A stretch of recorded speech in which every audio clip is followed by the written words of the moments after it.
Ugh. I have been stressed. I have been tired. I have been angry. I have been sad. And I have been sad and happy at the same time.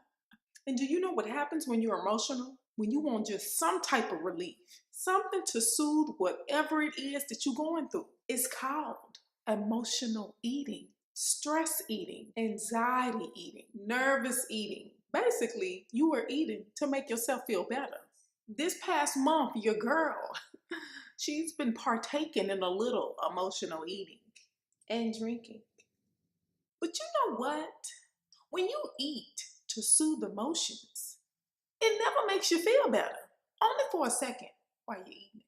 But afterwards, you feel guilty that you didn't eat what you didn't eat.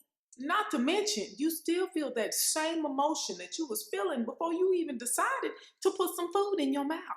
So this past month, I recognized what I was doing. I was emotional eating.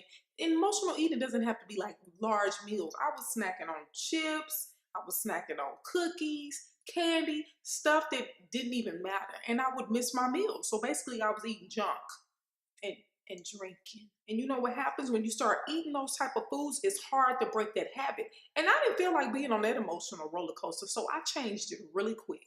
So for those of you who have problems with emotional eating, try to identify the triggers. What situations cause you to eat foods that's not in your diet? What feelings cause the trigger? What about positive emotions? Sometimes when you're happy and you're around family, you eat foods that you shouldn't eat that's gonna wreak havoc on your diet. Sometimes when you're in love, when you see two people in love and they a little fluffy. It's called that happy fat. Ain't no wrong with a little happy fat. So what I suggest is, if you're feeling lonely, call somebody. If you are feeling anxious, go work out. Go do something to exert that energy. If you are feeling tired and exhausted, go ahead and have a cup of tea. Relax. Take a bath.